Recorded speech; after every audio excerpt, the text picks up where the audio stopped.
सत श्री अकाल जी। तुसीं प्राइम मिनिस्टर टैलीविजन देख रहे हो। मैं हाँ स्वर्ण सिंह टैणा।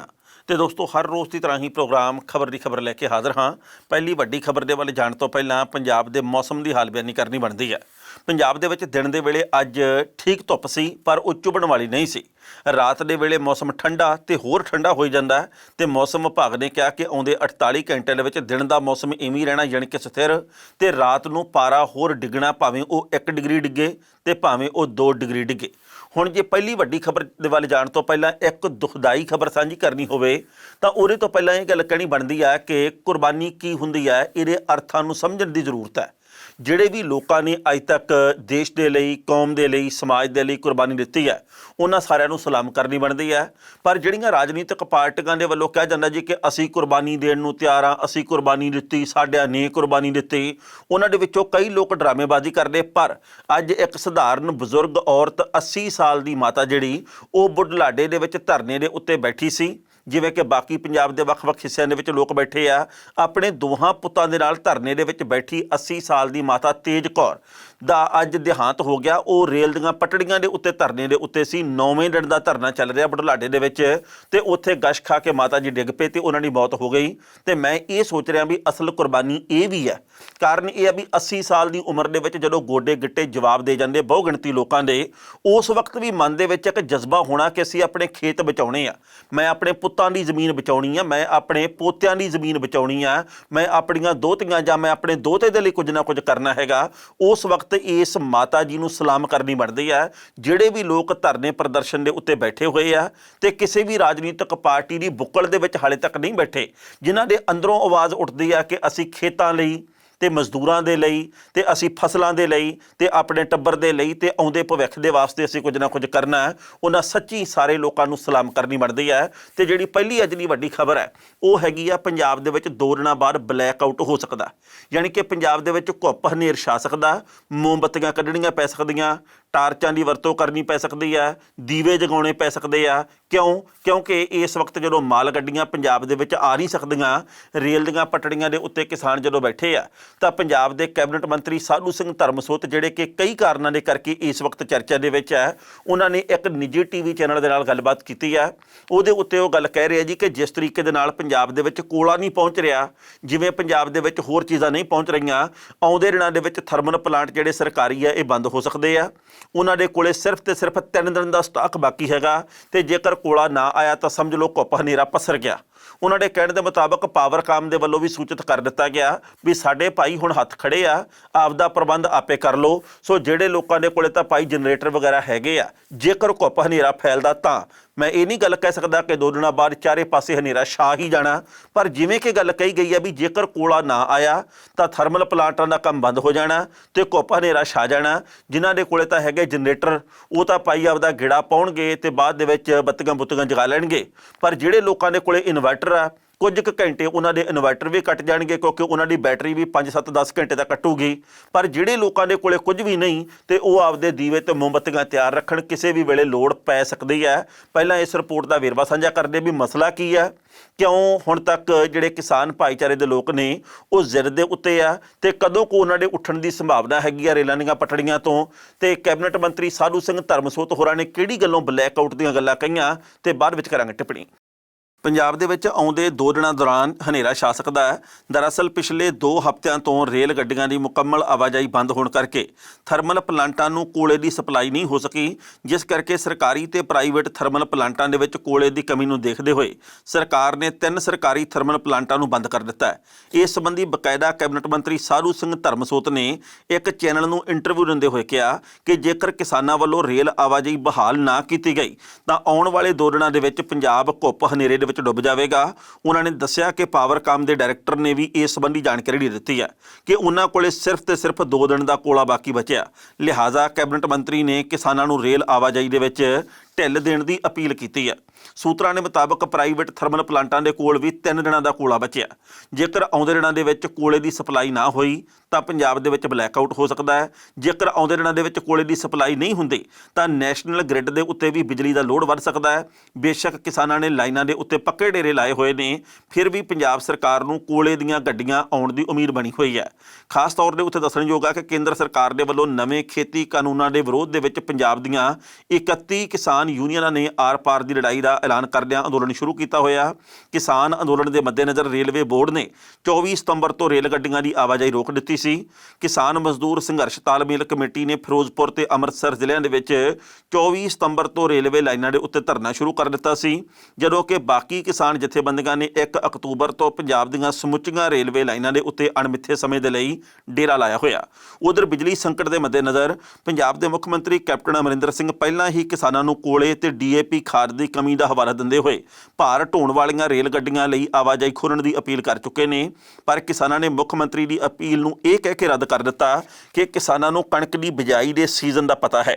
ਕਿਸਾਨ ਆਗੂ ਬੂਟਾ ਸਿੰਘ ਬੁਰਜ ਗਿੱਲ ਇਹ ਗੱਲ ਕਹਿ ਚੁੱਕੇ ਨੇ ਕਿ ਜਦੋਂ ਕਿਸਾਨਾਂ ਨੂੰ ਕਣਕ ਬੀਜਣ ਲਈ ਖਾਦ ਦੀ ਜ਼ਰੂਰਤ ਹੋਵੇਗੀ ਤਾਂ ਉਹ ਰੇਲ ਗੱਡੀਆਂ ਨੂੰ ਰਾਹਤ ਦੇਣ ਬਾਰੇ ਸੋਚਣਗੇ, ਪਰ ਕੋਲੇ ਦੀਆਂ ਗੱਡੀਆਂ ਨੂੰ ਕਿਸੇ ਕੀਮਤ ਦੇ ਵਿੱਚ ਚਾਲੂ ਨਹੀਂ ਹੋਣ ਦਿੱਤਾ ਜਾਵੇਗਾ। ਜੇਕਰ ਕਿਸਾਨ ਰੇਲ ਆਵਾਜਾਈ ਦੇ ਵਿੱਚ ਢਿੱਲ ਨਹੀਂ ਦਿੰਦੇ ਤਾਂ ਇਸ ਨਾਲ ਸਰਕਾਰ ਦੀ ਚਿੰਤਾ ਤਾਂ ਵਧੇਗੀ ਹੀ, ਇਹਦੇ ਨਾਲ ਲੋਕਾਂ ਤੇ ਹੋਰ ਉਦਯੋਗਾਂ ਨੂੰ ਵੀ ਭਾਰੀ ਨੁਕਸਾਨ ਝੱਲਣਾ ਪੈ ਸਕਦਾ ਹੈ। ਇਸ ਖਬਰ ਦੇ ਉੱਤੇ ਟਿੱਪਣੀ ਕਰਨੇ ਦੋਸਤੋ, ਪਹਿਲੀ ਗੱਲ ਤਾਂ ਅਸੀਂ ਕਹਾਂਗੇ ਪਿਛਲੇ 3 ਦਿਨਾਂ ਤੋਂ ਲਗਾਤਾਰ ਪੰਜਾਬ ਦੇ ਮੁੱਖ ਮੰਤਰੀ ਸਾਹਿਬ ਵੀ ਇਹ ਗੱਲ ਕਹਿੰਦੇ ਆ ਰਹੇ ਆ ਕਿ ਕਿਸਾਨਾਂ ਨੂੰ ਰੇਲ ਗੱਡੀਆਂ ਨੂੰ ਲੰਘਣ ਦੀ ਆਗਿਆ ਦੇਣੀ ਚਾਹੀਦੀ ਆ, ਖਾਸ ਕਰਕੇ ਮਾਲ ਗੱਡੀਆਂ ਨੂੰ।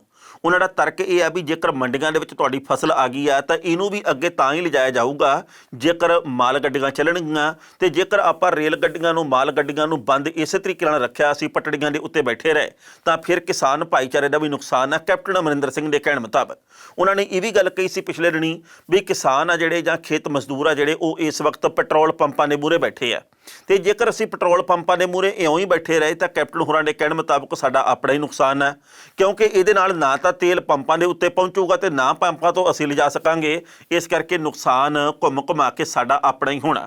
ਪਰ ਇਸ ਦੇ ਬਾਵਜੂਦ ਕਿਸਾਨ ਤੇ ਖੇਤ ਮਜ਼ਦੂਰ ਡਟੇ ਹੋਏ ਆ। ਉਹਨਾਂ ਦਾ ਇਹ ਕਹਿਣਾ ਜੀ ਕਿ ਸਾਡਾ ਆਪਣਾ ਨੁਕਸਾਨ ਹੁਣ ਤੱਕ ਬਹੁਤ ਵਾਰ ਹੋਇਆ, ਐਤਕੀ ਅਸੀਂ ਬਾਕੀਆਂ ਦਾ ਵੀ ਨੁਕਸਾਨ ਕਰਕੇ ਦੇਖਣਾ, ਆਰਥਿਕ ਤੌਰ ਦੇ ਉੱਤੇ ਹੋਰ ਕੋਈ ਨੁਕਸਾਨ ਨਹੀਂ, ਤਾਂ ਜੋ ਪਤਾ ਲੱਗੇ ਉਹਨਾਂ ਨੂੰ ਕਿ ਅਸੀਂ ਕਿਹੜੀ ਪੀੜ ਦੇ ਵਿੱਚੋਂ ਗੁਜ਼ਰਦੇ ਹਾਂ। ਅਸੀਂ ਖੇਤਾਂ ਦੇ ਵਿੱਚ ਦਿਨ ਰਾਤ ਕੰਮ ਕਰਕੇ ਕਿਵੇਂ ਮਰ ਕੇ ਖੱਪ ਕੇ ਮਿੱਟੀ ਨਾਲ ਮਿੱਟੀ ਹੋ ਕੇ ਆਪਦੇ ਟੱਬਰ ਨੂੰ ਪਾਲਣਾ ਚਾਹੁੰਦੇ ਆ, ਪਰ ਸਮੇਂ ਦੀਆਂ ਸਰਕਾਰਾਂ ਦੇ ਵੱਲੋਂ ਕਿਹੋ ਜਿਹੇ ਕਾਨੂੰਨ ਪਾਸ ਕੀਤੇ ਜਾਂਦੇ ਆ ਤੇ ਜਿਹੜੀਆਂ ਬਾਕੀ ਵੱਖ-ਵੱਖ ਸੂਬਿਆਂ ਦੇ ਵਿੱਚ ਰਾਜਨੀਤਿਕ ਪਾਰਟੀਆਂ ਉਹ ਇਸ ਮਾਮਲੇ ਦੇ ਉੱਤੇ ਕਿਵੇਂ ਡਰਾਮੇਬਾਜ਼ੀ ਵਾਲੇ ਬਿਆਨ ਜਾਰੀ ਕਰਨ ਤੋਂ ਬਿਨਾਂ ਹੋਰ ਕੱਖ ਨਹੀਂ ਕਰਦੀਆਂ। ਸੋ ਜਿਸ ਤਰੀਕੇ ਦੇ ਨਾਲ ਅੱਜ ਸਾਧੂ ਸਿੰਘ ਧਰਮਸੋਤ ਹੋਰਾਂ ਦੇ ਹਵਾਲੇ ਨਾਲ ਖਬਰ ਆਈ ਹੈ ਕਿ ਪੰਜਾਬ ਦੇ ਵਿੱਚ ਘੁੱਪ ਹਨੇਰਾ ਫੈਲ ਸਕਦਾ ਹੈ, ਗਿਆਨ ਪੱਖੋਂ ਤਾਂ ਘੁੱਪ ਹਨੇਰਾ ਫੈਲਿਆ ਹੀ ਹੋਇਆ, ਅਗਿਆਨਤਾ ਦਾ ਇਸ ਵਕਤ ਚਾਰੇ ਪਾਸੇ ਘੁੱਪ ਹਨੇਰਾ ਹੈ। ਜੇਕਰ ਘੁੱਪ ਹਨੇਰਾ ਨਾ ਹੋਵੇ ਤਾਂ ਨੇਤਾ ਬਹੁਤ ਵਧੀਆ ਪੰਜਾਬ ਦੇ ਵਿੱਚ ਤੇ ਹੋਰ ਬਾਕੀ ਵੱਖ-ਵੱਖ ਥਾਵਾਂ ਦੇ ਉੱਤੇ ਚੁਣੇ ਜਾਣ ਦੀ ਸੰਭਾਵਨਾ ਬਣਦੀ ਹੈ। ਪਰ ਸਾਰੇ ਨੇਤਾ ਵੀ ਇੱਕੋ ਜਿਹੇ ਨਹੀਂ, ਕਈ ਚੰਗੇ ਵੀ ਆ ਪਰ ਕਈ ਚੰਗੇ ਤੋਂ ਉਲਟ ਵੀ ਆ। ਸਾਰੇ ਸਮਾਜ ਦੇ ਵਿੱਚ ਸਾਰੇ ਲੋਕ ਇੱਕੋ ਜਿਹੇ ਕਦੇ ਵੀ ਨਹੀਂ ਹੁੰਦੇ, ਭਾਵੇਂ ਉਹ ਕਿਤੋਂ ਦਾ ਵੀ ਸਮਾਜ ਕਿਉਂ ਨਾ ਹੋਵੇ। ਪਰ ਇਸ ਮਾਮਲੇ ਦੇ ਉੱਤੇ ਕੁਝ ਕੁ ਕਿਸਾਨ ਜਥੇਬੰਦੀਆਂ ਨੇ ਪ੍ਰਤੀਕਿਰਿਆ ਦਿੱਤੀ ਹੈ। ਉਹਨਾਂ ਨੇ ਕਿਹਾ ਜੀ ਕਿ 2 ਦਿਨਾਂ ਬਾਅਦ ਪੰਜਾਬ ਦੇ ਵਿੱਚ ਘੁੱਪ ਹਨੇਰਾ ਪਸਰ ਸਕਦਾ ਹੈ। ਇਹ ਕਹਿ ਕੇ ਪੰਜਾਬ ਦੀ ਸਰਕਾਰ ਦੇ ਵੱਲੋਂ ਕੋਸ਼ਿਸ਼ ਕੀਤੀ ਜਾ ਰਹੀ ਹੈ ਕਿ ਖੇਤੀ ਤੋਂ ਬਿਨਾਂ ਜਿਹੜੇ ਹੋਰ ਕੰਮਕਾਜ ਕਰਨ ਵਾਲੇ ਲੋਕ ਹੈ ਉਹਨਾਂ ਨੂੰ ਸਾਡੇ ਮੁਕਾਬਲੇ ਦੇ ਵਿੱਚ ਖੜਾ ਕੀਤਾ ਜਾਵੇ, ਉਹ ਸਾਡਾ ਵਿਰੋਧ ਕਰਨ ਕਿ ਇਹਨਾਂ ਦੇ ਕਰਕੇ ਪੂਰੇ ਪੰਜਾਬ ਦੇ ਵਿੱਚ ਸਾਡੇ ਘਰਾਂ ਦੇ ਵਿੱਚੋਂ ਵੀ ਬੱਤੀ ਚਲੀ ਜਾਣੀ ਆ, ਇਹਨਾਂ ਦੇ ਕਰਕੇ ਹੀ ਸਾਡੇ ਘਰਾਂ ਦੇ ਵਿੱਚ ਮੁਸ਼ਕਿਲ ਪੈਦਾ ਹੋ ਰਹੀ ਹੈ। ਜੇਕਰ ਇਹ ਪਟੜੀਆਂ ਤੋਂ ਉੱਠਣ ਤਾਂ ਫਿਰ ਸਾਡਾ ਮਸਲਾ ਹੱਲ ਹੋ ਸਕਦਾ। ਸਾਡਾ ਕੀ ਕਸੂਰ ਆ, ਉਹ ਇਹ ਗੱਲ ਕਹਿਣ ਕਿਸਾਨਾਂ ਨੂੰ। ਕਿਸਾਨ ਭਾਈਚਾਰੇ ਦੇ ਵਿੱਚੋਂ ਕੁਝ ਕੁ ਲੋਕਾਂ ਨੇ ਇਹ ਵੀ ਗੱਲ ਕਹੀ ਹੈ ਕਿ ਸਾਨੂੰ ਇਸ ਗੱਲ ਦਾ ਖਦਸ਼ਾ ਵੀ ਸ਼ਾਇਦ ਇਹ ਸਾਜ਼ਿਸ਼ੀ ਤਰੀਕੇ ਦੇ ਨਾਲ ਗੱਲ ਕਹੀ ਹੋਵੇ। ਪਰ ਫਿਰ ਵੀ ਗੱਲ ਇੱਥੇ ਆ ਕੇ ਮੁੱਕਦੀ ਹੈ ਕਿ ਜਿਹੜੇ ਥਰਮਲ ਪਲਾਂਟ ਆ ਉਹਨਾਂ ਲਈ ਕੋਲਾ ਚਾਹੀਦਾ, ਤੇ ਕੋਲਾ ਜੇਕਰ ਹੈ ਨਹੀਂ ਤਾਂ ਫਿਰ ਬਿਜਲੀ ਕਿਵੇਂ ਬਣੂਗੀ, ਤੇ ਸਾਡੇ ਕੋਲੇ ਤਕਨੀਕਾਂ ਹੋਰ ਹੈ ਕਿੰਨੀਆਂ ਕਿ ਇਹਦੇ ਬਾਬਤ ਆਪਾਂ ਜਾਣਦੇ ਹੀ ਹਾਂ। ਸੋ ਇਸ ਕਰਕੇ ਬਿਜਲੀ ਤਾਂ ਸਮੇਂ ਦੀ ਸਭ ਤੋਂ ਵੱਡੀ ਜ਼ਰੂਰਤ ਹੈਗੀ ਆ। ਪਰ ਇਹ ਵੀ ਗੱਲ ਹੈ ਵੀ ਜੇਕਰ ਪਟੜੀਆਂ ਦੇ ਉੱਤੇ ਕਿਸਾਨ ਬੈਠੇ ਰਹੇ, ਹਾਲਾਂਕਿ ਮੈਂ ਨਿੱਜੀ ਤੌਰ ਦੇ ਉੱਤੇ ਸੋਚਦਾ ਕਿ ਪਟੜੀਆਂ ਤੇ ਬੈਠੇ ਹੋਏ ਕਿਸਾਨਾਂ ਦੇ ਕਰਕੇ ਚੀਕ ਕੇਂਦਰ ਦੀ ਨਿਕਲ ਰਹੀ ਆ, ਭਾਵੇਂ ਉਹ ਮਹਿਸੂਸ ਨਹੀਂ ਕਰ ਰਹੀ ਜਾਂ ਭਾਵੇਂ ਉਹ ਇਸ ਬਾਬਤ ਪ੍ਰਗਟਾਵਾ ਨਹੀਂ ਕਰ ਰਹੀ, ਉਹ ਦੱਸ ਨਹੀਂ ਰਹੀ ਕਿ ਸਾਡੀ ਚੀਕ ਨਿਕਲੀ ਪਈ ਹੈ। ਪਰ ਸੂਬਾਈ ਸਰਕਾਰਾਂ ਦਾ ਵੀ ਫਿਕਰ ਲਗਾਤਾਰ ਵੱਧਦਾ ਜਾ ਰਿਹਾ ਵੀ ਸਾਡੇ ਕੋਲੇ ਵੀ ਬਹੁਤ ਸਾਰੇ ਵਸੀਲੇ ਇਸ ਵਕਤ ਹੈ ਨਹੀਂ ਗੇ ਆਰਥਿਕਤਾ ਦੇ, ਪਰ ਜਿਹੜੇ ਹੈਗੇ ਆ ਉਹ ਇਸ ਵਕਤ ਪ੍ਰਭਾਵਿਤ ਹੋ ਰਹੇ ਆ। ਪਰ ਇਹ ਗੱਲ ਪੱਕੀ ਹੈ ਵੀ ਜੇਕਰ ਪਟੜੀਆਂ ਦੇ ਉੱਤੇ ਕਿਸਾਨ ਇਵੇਂ ਹੀ ਬੈਠੇ ਰਹੇ ਤਾਂ ਫਿਰ ਕੋਲਾ ਨਹੀਂ ਆਉਣਾ ਤੇ ਫਿਰ ਜਿਹੜੀਆਂ ਬਾਕੀ ਚੀਜ਼ਾਂ ਜਿਨ੍ਹਾਂ ਦੀ ਕੀਮਤ ਇਸ ਵਕਤ ਲਗਾਤਾਰ ਵਧ ਰਹੀ ਹੈ, ਕਿਉਂਕਿ ਆਲੂ ਦੀ ਕੀਮਤ ਦੇ ਵਿੱਚ ਵਾਧਾ ਹੋਇਆ ਪਿਛਲੇ ਕੁਝ ਦਿਨਾਂ ਦੇ ਵਿੱਚ, ਪਿਆਜ਼ ਦੀ ਕੀਮਤ ਦੇ ਵਿੱਚ ਲਗਾਤਾਰ ਵਾਧਾ ਹੋ ਰਿਹਾ, ਸੀਮੈਂਟ ਦੇ ਬੋਰੇ ਦੀ ਕੀਮਤ ਦੇ ਵਿੱਚ ਲਗਾਤਾਰ ਵਾਧਾ ਹੋ ਰਿਹਾ, ਗੱਲ ਜੇਕਰ ਅਸੀਂ ਟਮਾਟਰ ਦੀ ਕਰਦੇ ਉਹਦੀ ਕੀਮਤ 'ਚ ਲਗਾਤਾਰ ਵਾਧਾ ਹੋ ਰਿਹਾ। ਬਾਕੀ ਬਹੁਤ ਸਾਰੀਆਂ ਚੀਜ਼ਾਂ ਜਿਹੜੀਆਂ ਕਿ ਆਉਂਦੀਆਂ ਪੰਜਾਬ ਦੇ ਵਿੱਚ ਉਹ ਆ ਨਹੀਂ ਰਹੀਆਂ ਰੇਲ ਗੱਡੀਆਂ ਬੰਦ ਹੋਣ ਕਰਕੇ, ਤੇ ਪੰਜਾਬ ਦੇ ਲੋਕਾਂ ਨੂੰ ਮਹਿੰਗਾਈ ਦੀ ਘੱਟ ਜਾਂ ਵੱਧ ਮਾਰ ਦਾ ਸਾਹਮਣਾ ਕਰਨਾ ਪੈ ਰਿਹਾ। ਪਰ ਪੰਜਾਬ ਦੀ ਕਿਸਾਨੀ ਤੇ ਪੰਜਾਬ ਦੇ ਖੇਤ ਮਜ਼ਦੂਰ ਲਗਾਤਾਰ ਇਹ ਗੱਲ ਕਹਿ ਰਿਹਾ ਕਿ ਸਾਡੀ ਜ਼ਿੰਦਗੀ ਦੇ ਵਿੱਚ ਹਨੇਰਾ ਜਿਹੜਾ ਉਹ ਕੋਈ ਨਵਾਂ ਨਹੀਂ ਆ। ਭਾਵੇਂ ਕਿ ਅਸੀਂ ਦੇਖਣ ਨੂੰ ਇਉਂ ਲੱਗਦੇ ਕਿ ਖੁਸ਼ ਆ, ਪਰ ਅੰਦਰੋਂ ਅਸੀਂ ਰੋਨੇ ਆ। ਨਾਲੇ ਤਾਂ ਮਿੱਟੀ ਨਾਲ ਮਿੱਟੀ ਹੁੰਨੇ ਆ, ਨਾਲੇ ਅੰਨਦਾਤਾ ਵੀ ਖਵਾਉਂਦੇ ਆ, ਨਾਲੇ ਹਰੀ ਕ੍ਰਾਂਤੀ ਲੈ ਕੇ ਆਏ ਇਹ ਵੀ ਮਾਣ ਰੱਖਦੇ ਆ, ਪਰ ਫਿਰ ਵੀ ਸਾਡੇ ਪਿੰਡ ਪੱਲੇ ਕਦੇ ਕਿਸੇ ਨੇ ਕੱਖ ਨਹੀਂ ਪਾਇਆ। ਗੱਲਾਂ ਅਸੀਂ ਆਹ ਕਰ ਦਿਆਂਗੇ, ਸਾਡੀ ਸਰਕਾਰ ਆ ਜੇ ਅਸੀਂ ਉਹ ਕਰ ਦਿਆਂਗੇ। ਕੇਂਦਰ ਦੇ ਵਿੱਚ ਬੈਠੇ ਕਹਿੰਦੇ ਕਿ ਅਸੀਂ ਤੁਹਾਡੇ ਲਈ ਆਹ ਕਰਤਾ, ਉਹ ਕਹਿੰਦੇ ਵੀ ਜਿੰਨੀ ਦੇਰ ਤੱਕ ਸਾਡੇ ਤੱਕ ਕੋਈ ਸਹੂਲਤ ਪਹੁੰਚਦੀ ਨਹੀਂ ਤੇ ਅਸੀਂ ਉਨੀ ਦੇਰ ਤੱਕ ਕਿਹਦੀ ਸਿਫਤ ਕਰੀਏ ਤੇ ਕਿਹਦੇ ਅਸੀਂ ਖਿਲਾਫ ਜਾਈਏ। ਸੋ ਇਸ ਕਰਕੇ ਕਿਸਾਨ ਆਪਣੀ ਜ਼ਿੱਦ ਦੇ ਉੱਤੇ ਕਹਿ ਲਈਏ ਜਾਂ ਆਪਣੇ ਜਜ਼ਬੇ ਦੇ ਉੱਤੇ ਬਰਕਰਾਰ ਕਹਿ ਲਈਏ, ਉਹਨਾਂ ਵੱਲੋਂ ਸੰਘਰਸ਼ ਜਾਰੀ ਹੈ। ਉਹਨਾਂ ਦੇ ਸੰਘਰਸ਼ ਨੂੰ ਸਲਾਮ ਕਰਨੀ ਬਣਦੀ ਹੈ ਤੇ ਸਰਕਾਰ ਨੂੰ ਇਹ ਚਾਹੀਦਾ, ਪੰਜਾਬ ਦੀ ਨੂੰ ਤੇ ਬਾਕੀ ਪੰਜਾਬ ਦੀਆਂ ਪਾਰਟੀਆਂ ਨੂੰ, ਕਿ ਕੇਂਦਰ ਦੇ ਉੱਤੇ ਦਬਾਅ ਬਣਾ ਕੇ ਖੇਤੀ ਕਾਨੂੰਨ ਵਾਪਸ ਲੈਣ ਦੇ ਲਈ ਕਿਹਾ ਜਾਵੇ, ਤਾਂ ਜੋ ਪੰਜਾਬ ਦੇ ਵਿੱਚ ਸਾਰਾ ਕੁਝ ਪਹਿਲਾਂ ਵਾਂਗ ਖੁੱਲ੍ਹ ਸਕੇ। ਨਵਜੋਤ ਸਿੰਘ ਸਿੱਧੂ ਦੇ ਬਾਬਤ ਹਰ ਰੋਜ਼ ਕੋਈ ਨਾ ਕੋਈ ਖਬਰ ਆਉਂਦੀ ਹੈ। ਵਿੱਚ ਵਿਚਾਲੇ ਕਈ ਹਫ਼ਤੇ ਖਬਰਾਂ ਆਉਣੀਆਂ ਬੰਦ ਹੋ ਗਈਆਂ ਸੀ, ਪਰ ਜਿਸ ਦਿਨ ਰਾਹੁਲ ਗਾਂਧੀ ਹੋਰੀ ਪੰਜਾਬ ਦੇ ਵਿੱਚ ਆਏ ਆ, ਮਾਲਵਾ ਖੇਤਰ ਦੇ ਵਿੱਚ ਬੱਧਨੀ ਕਲਾਂ 'ਚ ਉਹਨਾਂ ਨੇ ਰੈਲੀ ਕੀਤੀ ਹੈ ਟਰੈਕਟਰ ਵਾਲੀ, ਉਸ ਦਿਨ ਤੋਂ ਲੈ ਕੇ ਤੇ ਹੁਣ ਤੱਕ ਲਗਾਤਾਰ ਇੱਕ ਨਹੀਂ ਦੋ ਨਹੀਂ ਕਈ ਖਬਰਾਂ ਸਿੱਧੂ ਬਾਰੇ ਬਣਦੀਆਂ। ਕਦੇ ਖਬਰ ਆਉਂਦੀ ਆ ਕਿ ਸਿੱਧੂ ਕਾਂਗਰਸ ਦੇ ਵਿੱਚ ਫਿੱਟ ਨਹੀਂ ਬੈਠਣਗੇ, ਕਦੇ ਖਬਰ ਇਹ ਆਉਂਦੀ ਆ ਕਿ ਅਨੁਸ਼ਾਸਨਹੀਣਤਾ ਦਾ ਉਹਨਾਂ ਦੇ ਉੱਤੇ ਦੋਸ਼ ਲੱਗਾ, ਕਿਉਂਕਿ ਹੁਣ ਤਾਂ ਪ੍ਰਤੱਖ ਵੀ ਸਾਰਾ ਕੁਝ ਹੋਇਆ। ਰਾਹੁਲ ਗਾਂਧੀ ਨੇ, ਹਰੀਸ਼ ਰਾਵਤ ਹੋਰਾਂ ਨੇ ਸਾਰਾ ਕੁਝ ਅੱਖੀਂ ਦੇਖਿਆ। ਕਦੇ ਖਬਰ ਇਹ ਆਉਂਦੀ ਆ ਵੀ ਕੈਪਟਨ ਅਮਰਿੰਦਰ ਸਿੰਘ ਨੇ ਲਕੀਰ ਖਿੱਚ ਦਿੱਤੀ ਹੈ ਵੀ ਜੇਕਰ ਐਂ ਆ ਤਾਂ ਫਿਰ ਐਂ ਹੀ ਚੱਲਣ ਦਿਓ। ਤੇ ਕਦੇ ਖਬਰ ਆਉਂਦੀ ਆ ਕਿ ਨਵਜੋਤ ਸਿੰਘ ਸਿੱਧੂ ਰਾਹੁਲ ਗਾਂਧੀ ਨਾਲ ਮੀਟਿੰਗ ਕਰਨ ਜਾ ਰਹੇ ਆ ਤੇ ਰਾਹੁਲ ਗਾਂਧੀ ਹੋਰਾਂ ਦੇ ਵੱਲੋਂ ਪੰਜਾਬ ਦੇ ਵਿੱਚ ਸਿੱਧੂ ਨੂੰ ਕੋਈ ਵੱਡੀ ਜ਼ਿੰਮੇਵਾਰੀ ਦਿੱਤੀ ਜਾ ਸਕਦੀ ਹੈ। ਕਦੇ ਖਬਰ ਇਹ ਆਉਂਦੀ ਆ ਕਿ ਭਾਜਪਾ ਦੇ ਵੱਲੋਂ ਸਿੱਧੂ ਨੂੰ ਪਲੋਸਣਾ ਸ਼ੁਰੂ ਕਰ ਦਿੱਤਾ ਗਿਆ। ਕਦੇ ਖਬਰ ਇਹ ਆਉਂਦੀ ਆ ਕਿ ਜਾਣਾ ਤਾਂ ਚਾਹੁੰਦਾ ਸਿੱਧੂ ਜੋੜਾ, ਪਰ ਭਾਜਪਾ ਦੇ ਵਿੱਚ ਜਾਵੇ ਕਿਵੇਂ, ਕਿਉਂਕਿ ਖੇਤੀ ਕਾਨੂੰਨਾਂ ਦੇ ਕਰਕੇ ਪੰਜਾਬ ਦੇ ਵਿੱਚ ਭਾਜਪਾ ਦਾ ਵਿਰੋਧ ਸਿਖਰ ਦੇ ਉੱਤੇ ਆ ਤੇ ਇਸ ਵਕਤ ਕਿਸਾਨ ਤੇ ਮਜ਼ਦੂਰ ਭਾਜਪਾ ਆਗੂਆਂ ਦਾ ਝਗਾ ਪਾੜਨ ਨੂੰ ਫਿਰਦੇ ਰਹਿੰਦੇ ਆ। ਇਸ ਕਰਕੇ ਸਿੱਧੂ ਜੋੜਾ ਇੰਨੀ ਵੱਡੀ ਗਲਤੀ ਨਹੀਂ ਕਰੂ ਕਿ ਹੁਣੇ ਜਾ ਕੇ ਤੇ ਭਾਜਪਾ ਦੇ ਵਿੱਚ ਬਹਿ ਜੇ। ਸੋ ਇਹੋ ਜਿਹੀਆਂ ਖਬਰਾਂ ਪੈਦਾ ਹੋ ਰਹੀਆਂ। ਪਰ ਜੋ ਕੁਝ ਮੰਚ ਦੇ ਉੱਤੇ ਹੋਇਆ ਸੀ ਬੱਧਨੀ ਕਲਾਂ ਦੇ ਵਿੱਚ, ਜਦੋਂ ਨਵਜੋਤ ਸਿੰਘ ਸਿੱਧੂ ਨੇ ਬੋਲਣਾ ਸ਼ੁਰੂ ਕੀਤਾ ਸੀ, ਉਦੋਂ ਜਿਹੜੀ ਸ਼ਬਦਾਵਲੀ ਵਰਤੀ ਗਈ ਤੇ ਜਿਸ ਤਰੀਕੇ ਦੇ ਨਾਲ ਸਿੱਧੂ ਦਾ ਗੁੱਸਾ ਦੇਖਿਆ ਗਿਆ, ਜਿਵੇਂ ਉਹਨੇ ਇਹ ਗੱਲ ਕਹੀ ਕਿ ਘੋੜੇ ਨੂੰ ਇਸ਼ਾਰਾ ਕਾਫੀ ਹੁੰਦਾ ਤੇ ਦਲੱਤੇ ਕਿਤੇ ਹੋਰ ਮਾਰਿਓ, ਤੇ ਅੱਜ ਮੈਨੂੰ ਰੋਕੋ ਨਾ ਤੇ ਅੱਜ ਮੈਨੂੰ ਬੋਲ ਲੈਣ ਦਿਓ, ਤਾਂ ਮੈਨੂੰ ਹੁਣ ਤੱਕ ਤੁਸੀਂ ਬਿਠਾਈ ਹੀ ਰੱਖਿਆ।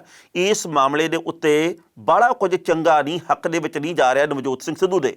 ਹਾਲਾਂਕਿ ਗੁੱਸਾ ਗਿਲਾ ਉਹਨਾਂ ਦਾ ਆਪਣੀ ਥਾਂ ਦੇ ਉੱਤੇ ਵਾਜਬ ਹੈ, ਅਸੀਂ ਇਹ ਨਹੀਂ ਕਹਿੰਦੇ ਕਿ ਇਹ ਗੈਰ ਵਾਜਬ ਹੈ, ਪਰ ਸਿੱਧੂ ਨੇ ਜਿਸ ਤਰੀਕੇ ਨਾਲ ਮੰਚ ਦੇ ਉੱਤੇ ਲੰਮੇ ਸਮੇਂ ਬਾਅਦ ਆ ਕੇ ਰਾਹੁਲ ਗਾਂਧੀ ਦੀ ਹਾਜ਼ਰੀ ਦੇ ਵਿੱਚ ਤੇ ਹਰੀਸ਼ ਰਾਵਤ ਦੀ ਹਾਜ਼ਰੀ ਦੇ ਵਿੱਚ ਤੱਤਾ ਬੋਲਿਆ, ਉਹਦੇ ਉੱਤੇ ਖਬਰਾਂ ਕਈ ਤਰ੍ਹਾਂ ਦੀਆਂ ਬਣ ਰਹੀਆਂ ਕਿ ਸਿੱਧੂ ਦੇ ਪੱਖ ਦੇ ਵਿੱਚ ਇਹ ਗੱਲ ਨਹੀਂ ਗਈ ਤੇ ਸਿੱਧੂ ਨੂੰ ਆਉਂਦੇ ਸਮੇਂ ਦੇ ਵਿੱਚ ਇਸ ਗੱਲ ਦਾ ਮੁੱਲ ਮੋੜਨਾ ਪੈ ਸਕਦਾ। ਸ਼ਾਇਦ ਉਹਦਾ ਕੋਈ ਨੁਕਸਾਨ ਵੀ ਹੋਵੇ ਇਸ ਮਾਮਲੇ ਦੇ ਵਿੱਚ। ਹੋ ਸਕਦਾ ਪੰਜਾਬ ਦੀ ਲੀਡਰਸ਼ਿਪ, ਪੰਜਾਬ ਦੇ ਮੰਤਰੀ ਇਹ ਕਹਿਣ ਵੀ ਜੇਕਰ ਤੁਹਾਡੀ ਹਾਜ਼ਰੀ ਦੇ ਵਿੱਚ ਨਹੀਂ ਇਹ ਇੱਦਾਂ ਕਰਨ ਨੂੰ ਹਟਦੇ ਤੇ ਮਗਰੋਂ ਕਿਹੋ ਜਿਹੀ ਗੱਲ ਕਰਦੇ ਹੋਣਗੇ, ਇਹਦੇ ਬਾਬਤ ਤੁਸੀਂ ਆਪੇ ਅੰਦਾਜ਼ਾ ਲਾ ਲਓ। ਪਰ ਅੱਜ ਸੁਖਜਿੰਦਰ ਸਿੰਘ ਰੰਧਾਵਾ ਇੱਕ ਪ੍ਰੋਗਰਾਮ ਦਾ ਉਦਘਾਟਨ ਕਰਨ ਦੇ ਲਈ ਗਏ ਸੀਗੇ। ਉਹਨਾਂ ਨੂੰ ਪੱਤਰਕਾਰਾਂ ਨੇ ਸਵਾਲ ਕੀਤਾ ਵੀ ਤੁਹਾਡੀ ਤਾਂ ਭਾਈ ਬੇਇੱਜ਼ਤੀ ਕਰਤੀ ਉਸ ਦਿਨ ਨਵਜੋਤ ਸਿੱਧੂ ਨੇ, ਤੁਸੀਂ ਗਏ ਸੀ ਪਰਚੀ ਫੜਾਉਣ ਦੇ ਲਈ, ਤੇ ਉਹ ਕਹਿੰਦੇ ਵੀ ਭਾਈ ਘੋੜਾ ਐਂ ਹੁੰਦਾ ਤੇ ਦਲੱਤੇ ਐਂ ਹੁੰਦੇ ਆ, ਕੀ ਕਹੋਗੇ ਇਹਦੇ ਬਾਬਤ? ਉਹਨਾਂ ਨੇ ਇਹ ਗੱਲ ਕਹੀ ਹੈ ਜੀ ਕਿ ਉਹਨੇ ਮੈਨੂੰ ਗਧਾ ਨਹੀਂ ਆਖਿਆ, ਮੈਨੂੰ ਥੋੜ੍ਹੀ ਕੁਛ ਆਖਿਆ, ਤੇ ਬਾਕੀ ਜਿਹੜੀਆਂ ਗੱਲਾਂ ਕਹੀਆਂ ਉਹ ਪਾਰਟੀ ਦੇ ਪ੍ਰਧਾਨ ਦੇ ਸਾਹਮਣੇ ਆ, ਉਹ ਪੰਜਾਬ ਦੇ ਮੁੱਖ ਮੰਤਰੀ ਦੇ ਸਾਹਮਣੇ ਆ, ਉਹ ਪੰਜਾਬ ਦੇ ਇੰਚਾਰਜ ਦੇ ਸਾਹਮਣੇ ਆ, ਕਾਂਗਰਸ ਦੇ ਸਾਬਕਾ ਪ੍ਰਧਾਨ ਰਾਹੁਲ ਗਾਂਧੀ ਦੇ ਸਾਹਮਣੇ ਆ, ਮੈਂ ਇਸ ਮੁਤਲਕ ਕੁਝ ਨਹੀਂ ਕਹਿਣਾ। ਉਹਨਾਂ ਨੇ ਇਹ ਵੀ ਗੱਲ ਕਹੀ ਆ ਕਿ ਬੇਇੱਜ਼ਤੀ ਉਹਨੇ ਮੇਰੀ ਨਹੀਂ ਕੀਤੀ, ਅਸਲ ਦੇ ਵਿੱਚ ਉਸ ਪਰਚੀ ਦੇ ਥੱਲੇ ਹਰੀਸ਼ ਰਾਵਤ ਹੋਰਾਂ ਦੇ ਦਸਤਖਤ ਸੀਗੇ। ਬੇਇੱਜ਼ਤੀ ਤਾਂ ਆਲ ਇੰਡੀਆ ਕਾਂਗਰਸ ਕਮੇਟੀ ਤੇ ਹਰੀਸ਼ ਰਾਵਤ ਦੀ ਹੋਈ ਹੈ, ਇਸ ਕਰਕੇ ਉਸ ਬੰਦੇ ਨੂੰ ਤੋਲ ਕੇ ਬੋਲਣਾ ਚਾਹੀਦਾ। ਤੇ ਨਾਲ ਉਹਨਾਂ ਨੇ ਇਹ ਵੀ ਗੱਲ ਕਹੀ ਆ ਕਿ ਮੈਂ ਤਾਂ ਕਾਂਗਰਸੀ ਹਾਂ, ਕਾਂਗਰਸ ਦੇ ਵਿੱਚ ਹੀ ਰਹੂੰਗਾ ਤੇ ਕਾਂਗਰਸ ਦੀ ਇੱਜ਼ਤ ਵੀ ਕਰਦਾ। ਸਿੱਧੂ ਹੈਗਾ ਮਾਈਗ੍ਰੇਟ ਨੇਤਾ, ਸਿੱਧੂ ਹੈਗਾ ਪ੍ਰਵਾਸੀ ਨੇਤਾ, ਉਹ ਜਿੱਥੋਂ ਆਇਆ ਉਹੋ ਜਿਹੀ ਸ਼ਬਦਾਵਲੀ ਹੁਣ ਵੀ ਵਰਤਦਾ, ਉਹਦੇ ਉੱਤੇ ਬਾਲਾ ਭਰੋਸਾ ਨਹੀਂ ਕਰਨਾ। ਇਸ ਕਰਕੇ ਉਹਦੇ ਜਿਹੜੇ ਸ਼ਬਦ ਆ ਇਹ ਮਾਈਗ੍ਰੇਟ ਹੋਣ ਦੇ ਕਰਕੇ ਇਹੋ ਜਿਹੇ ਹੁੰਦੇ ਆ, ਤੇ ਇਸ ਗੱਲ ਦੇ ਉੱਤੇ ਪਾਰਟੀ ਜਾਣੇ ਤੇ ਉਹ ਜਾਣੇ, ਮੇਰਾ ਇਹਦੇ ਨਾਲ ਤਾਲੁਕ ਕੋਈ ਨਹੀਂ। ਕਹਿਣ ਦਾ ਭਾਵ ਇਹ ਹੈ ਕਿ ਇਸ ਵਕਤ ਜਦੋਂ ਸਿੱਧੂ ਨੂੰ ਪ੍ਰਵਾਸੀ ਨੇਤਾ ਸਮਝਿਆ ਜਾ ਰਿਹਾ, ਹੋਰ ਪਾਰਟੀ ਦੇ ਵਿੱਚੋਂ ਆਇਆ ਹੋਇਆ, ਤਾਂ ਮਤਲਬ ਇਹ ਆ ਕਿ ਉਹਦੀ ਪਾਰਟੀ ਦੇ ਵਿੱਚ ਖਾਸ ਕਰਕੇ ਸਿਖਰਲੀ ਲੀਡਰਸ਼ਿਪ ਜਿਹੜੀ ਪੰਜਾਬ ਦੀ ਹੈ ਉਹਦੇ ਵਿੱਚ ਸਤਿਕਾਰ ਦੀ ਗੱਲ ਕੋਈ ਹੈ ਨਹੀਂ। ਜਿਸ ਤਰੀਕੇ ਦੇ ਨਾਲ ਮਾਹੌਲ ਪੱਖਿਆ ਹੋਇਆ, ਆਉਂਦੇ ਸਮੇਂ ਦੇ ਵਿੱਚ ਕੋਈ ਵੱਡੀ ਖਬਰ ਵੀ ਇਸ ਮੁਤਲਕ ਆ ਸਕਦੀ ਹੈ। ਪਹਿਲਾਂ ਇਸ ਰਿਪੋਰਟ ਦਾ ਵੇਰਵਾ ਤੇ ਬਾਅਦ ਵਿੱਚ ਕਰਾਂਗੇ ਟਿੱਪਣੀ। ਮੋਗੇ ਦੀ ਰੈਲੀ ਦੇ ਵਿੱਚ ਨਵਜੋਤ ਸਿੰਘ ਸਿੱਧੂ ਤੇ ਰੰਧਾਵਾ ਦਰਮਿਆਨ ਹੋਈ ਤਲਖੀ ਦਾ ਮਾਮਲਾ ਭਖਦਾ ਜਾ ਰਿਹਾ। ਇਸ ਵਿਵਾਦ ਦੇ ਉੱਤੇ ਕੈਬਨਿਟ ਮੰਤਰੀ ਸੁਖਜਿੰਦਰ ਸਿੰਘ ਰੰਧਾਵਾ ਨੇ ਸਿੱਧੂ ਦੇ ਉੱਤੇ ਸ਼ਬਦਕ ਹਮਲੇ ਕੀਤੇ ਨੇ। ਤਲਖੀ ਭਰੇ ਤੇਵਰਾਂ ਦੇ ਨਾਲ ਸੁਖਜਿੰਦਰ ਰੰਧਾਵਾ ਨੇ ਕਿਹਾ, ਨਵਜੋਤ ਸਿੱਧੂ ਨੇ ਮੇਰਾ ਅਪਮਾਨ ਨਹੀਂ ਸਗੋਂ ਹਾਈ ਕਮਾਨ ਦਾ ਕੀਤਾ। ਖੰਨਾ ਦੇ ਵਿੱਚ ਅੱਜ ਸੁਖਜਿੰਦਰ ਸਿੰਘ ਰੰਧਾਵਾ ਪਹੁੰਚੇ ਸਨ। ਉਹਨਾਂ ਨੇ ਪੱਤਰਕਾਰਾਂ ਦੇ ਸਵਾਲਾਂ ਦਾ ਉੱਤਰ ਦਿੰਦੇ ਕਿਹਾ ਕਿ ਮੈਂ ਕਾਂਗਰਸੀ ਹਾਂ ਤੇ ਕਾਂਗਰਸ ਪਾਰਟੀ ਬਾਰੇ ਹੀ ਹਮੇਸ਼ਾ ਸੋਚਾਂਗਾ। ਉਹਨਾਂ ਨੇ ਕਿਹਾ ਕਿ ਸਿੱਧੂ ਮਾਈਗ੍ਰੇਟ ਕਰਕੇ ਪਾਰਟੀ ਵਿੱਚ ਲਿਆਂਦੇ ਗਏ ਆ, ਇਹ ਉਸ ਤਰੀਕੇ ਦੇ ਨਾਲ ਹੀ ਸੋਚਣਗੇ। ਰਾਹੁਲ ਗਾਂਧੀ ਦੀ ਫੇਰੀ ਦੇ ਮੌਕੇ ਪੈਦਾ ਹੋਏ ਵਿਵਾਦ ਦੇ ਦੌਰਾਨ ਰੰਧਾਵਾ ਨੇ ਅੱਗੇ ਕਿਹਾ ਕਿ ਇਹ ਨੈਸ਼ਨਲ ਕਾਂਗਰਸ ਦਾ ਪ੍ਰੋਗਰਾਮ ਸੀ।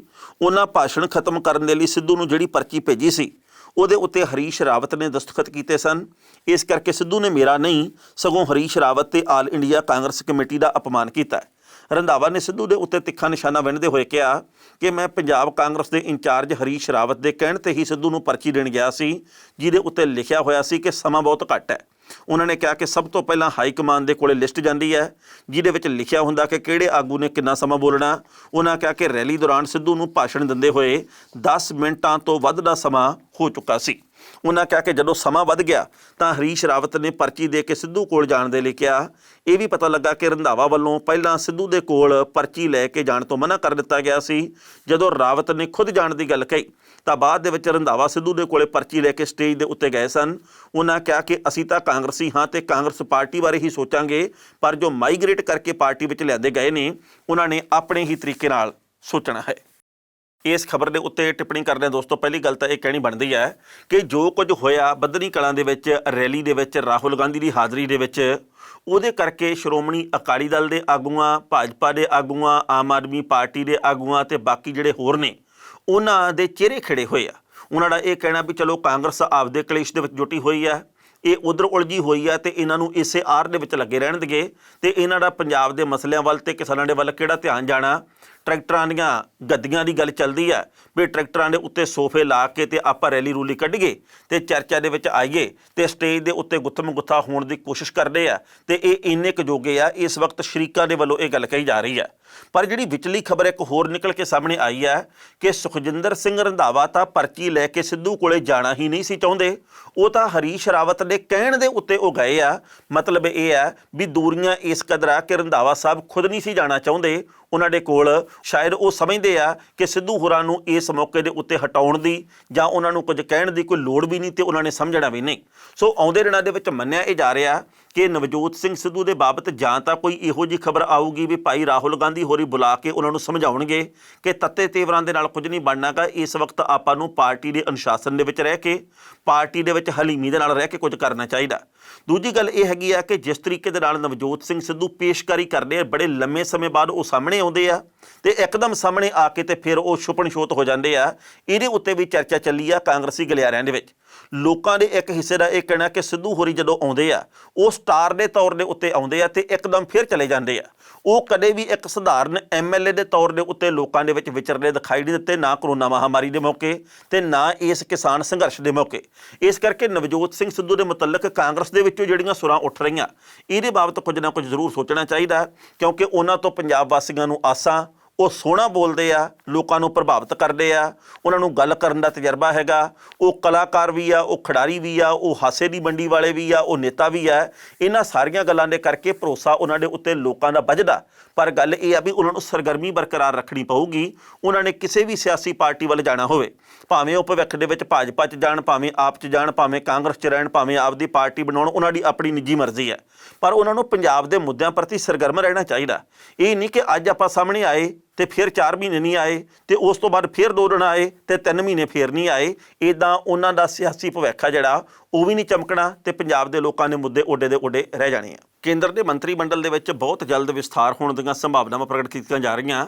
ਜਾਣਕਾਰੀ ਇਹ ਪ੍ਰਾਪਤ ਹੋਈ ਹੈ ਕਿ ਪਿਛਲੇ ਕੁਝ ਕੁ ਸਮੇਂ ਦੇ ਵਿੱਚ 4 ਕੈਬਨਿਟ ਮੰਤਰੀ ਦੇ ਜਿਹੜੇ ਕੇਂਦਰ ਦੇ, ਉਹਨਾਂ ਦੀ ਛੁੱਟੀ ਹੋ ਚੁੱਕੀ ਹੈ, ਉਹਨਾਂ ਦੀਆਂ ਕੁਰਸੀਆਂ ਜਿਹੜੀਆਂ ਉਹ ਖਾਲੀ ਹੋ ਚੁੱਕੀਆਂ। ਇਹਨਾਂ 4 ਦੇ ਵਿੱਚੋਂ 2 ਮੰਤਰੀਆਂ ਦੀ ਮੌਤ ਹੋਈ ਆ, ਤੇ ਇਹਨਾਂ ਚਾਰਾਂ ਦੇ ਵਿੱਚੋਂ ਦੋ ਜਣਿਆਂ ਨੇ ਅਸਤੀਫਾ ਦਿੱਤਾ। ਸਭ ਤੋਂ ਪਹਿਲਾਂ ਅਰਵਿੰਦ ਸਾਵੰਤ ਹੋਰਾਂ ਦੇ ਵੱਲੋਂ, ਜਿਹੜੇ ਕਿ ਸ਼ਿਵ ਸੈਨਾ ਦੇ ਕੇਂਦਰੀ ਮੰਤਰੀ ਸੀਗੇ, ਉਧਰਲੇ ਕੋਟੇ ਦੇ ਵਿੱਚੋਂ ਉਹਨਾਂ ਨੇ ਅਸਤੀਫਾ ਦਿੱਤਾ ਸੀ ਜਦੋਂ ਸ਼ਿਵ ਸੈਨਾ ਤੇ ਬੀਜੇਪੀ ਦੀ ਆਪਸ ਦੇ ਵਿੱਚ ਧੜਕ ਕਰਕੇ ਟੁੱਟ ਗਈ ਸੀ।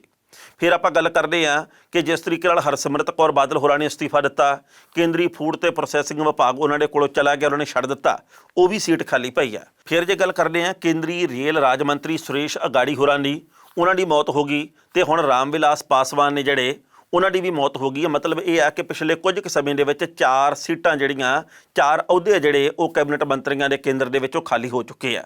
ਸੋ ਮੰਨਿਆ ਹੀ ਜਾ ਰਿਹਾ ਰਾਜਨੀਤਿਕ ਮਾਹਰਾਂ ਦੇ ਵੱਲੋਂ ਕਿ ਬਹੁਤ ਜਲਦ ਕੇਂਦਰ ਦੇ ਵੱਲੋਂ, ਮੋਦੀ ਸਰਕਾਰ ਦੇ ਵੱਲੋਂ ਆਪਣੀ ਕੈਬਨਿਟ ਦੇ ਵਿੱਚ ਵਿਸਥਾਰ ਕੀਤਾ ਜਾਊਗਾ। ਇਹਦੇ ਵਿੱਚ ਵਾਧਾ ਕੀਤੇ ਜਾਣ ਦੀਆਂ ਸੰਭਾਵਨਾਵਾਂ ਪ੍ਰਗਟ ਹੋ ਰਹੀਆਂ, ਕਿਉਂਕਿ ਜਦੋਂ ਪਿਛਲੀ ਵਾਰ 2014 ਦੇ ਵਿੱਚ ਸਰਕਾਰ ਬਣੀ ਸੀ ਮੋਦੀ ਸਰਕਾਰ, ਉਦੋਂ ਪਹਿਲੇ 6 ਮਹੀਨਿਆਂ ਦੇ ਵਿੱਚ ਹੀ ਮੰਤਰੀ ਮੰਡਲ ਦਾ ਵਿਸਥਾਰ ਕਰ ਲਿਆ ਗਿਆ ਸੀਗਾ। ਐਤਕੀ ਹੁਣ 1.5 ਸਾਲ ਦੇ ਕਰੀਬ ਦਾ ਸਮਾਂ ਹੋ ਗਿਆ, ਹਾਲੇ ਤੱਕ ਇੱਕ ਵਾਰ ਵੀ ਮੰਤਰੀ ਮੰਡਲ ਦੇ ਵਿੱਚ ਵਿਸਥਾਰ ਨਹੀਂ ਕੀਤਾ ਗਿਆ। ਹੁਣ ਜਿਹੜਾ ਹਰਸਿਮਰਤ ਕੌਰ ਬਾਦਲ ਵਾਲਾ ਮਹਿਕਮਾ, ਇਹ ਨਰਿੰਦਰ ਸਿੰਘ ਤੋਮਰ ਨੂੰ ਦੇ ਦਿੱਤਾ ਗਿਆ।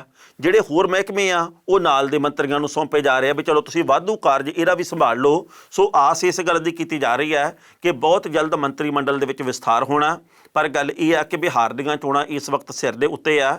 ਇਹ ਚੋਣਾਂ ਲਗਾਉਣ ਤੋਂ ਬਾਅਦ ਵਿਸਥਾਰ ਹੋਣ ਦੀ ਸੰਭਾਵਨਾ ਜ਼ਿਆਦਾ ਹੈਗੀ ਆ।